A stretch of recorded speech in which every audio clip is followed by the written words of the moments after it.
Hi guys. Hi മച്ചാന്മാരെ. അപ്പൊ നമ്മൾ ഇന്ന് വന്നത് നമ്മളൊരു കൂട്ടുകാരനെ പരിചയപ്പെടുത്താനാണ്. അപ്പൊ ആ കൂട്ടുകാരൻ എന്താണ് പറയണമെന്ന് കേട്ടിട്ട് ബാക്കി നമുക്ക് സംസാരിക്കാം.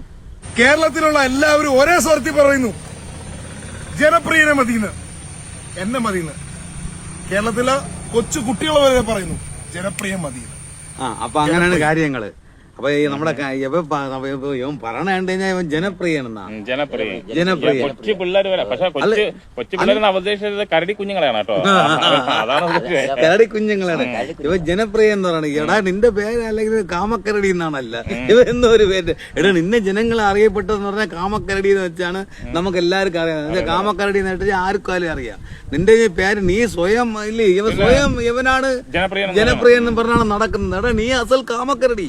നീ സത്യം പറഞ്ഞ ഇപ്പൊ നീ പോണത് കാട് കയറാൻ തന്നെ കറക്റ്റ് സ്ഥലത്ത്. അവ പോണ കണ്ടു കഴിഞ്ഞാൽ കണ്ട അച്ഛാമരെ, അവ പോണ കണ്ടു കഴിഞ്ഞാൽ അവന്റെ സ്വന്തം നാട്ടിലേക്ക് കയറി പോകണം. കാമക്കരടികൾ എവിടെയാണ്? വനത്തിലേക്ക്. ഉദ്ദേശിച്ചത് കരടി കുഞ്ഞുങ്ങളാണ് ഉദ്ദേശിച്ചത്. അവന്റെ ഇനത്തിൽപ്പെട്ടത്. അതുകൊണ്ടാണ് പറഞ്ഞത്. അതാണ് അവൻ കാട് കയറിയതാ പോകുന്നു. കാട് കയറി ഓട്ടം കാണാൻ പറയാം അവന്റെ നാട്ടിലേക്ക് പോകാനുള്ള സന്തോഷം. അപ്പൊ കരടികളൊന്നും കാട്ടിന്റെ അകത്താണല്ലോ, അതേപോലെയാണ് അവൻ പോകുന്നത്. കാമക്കരടി അഭിലാഷ് ഇല്ലേ, ആട്ട.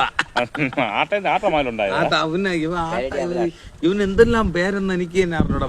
പല പേരിലും ആട്ട എന്ന് വിളിക്കുന്നു. പക്ഷെ യഥാർത്ഥ പേരെന്ന് പറഞ്ഞാൽ കാമക്കരടി. എന്തായാലും നമുക്ക് ഇത് സന്തോഷമായി. കാട് കയറിയല്ല, അവന്റെ സ്വന്തം നാട്ടിലേക്ക് അവൻ പോയി. സ്വന്തം നാട്ടിലേക്ക് പോയി. പിന്നെ ഇവൻ കാട് ഇറങ്ങുമ്പോ നമ്മളൊന്ന് നോക്കണം.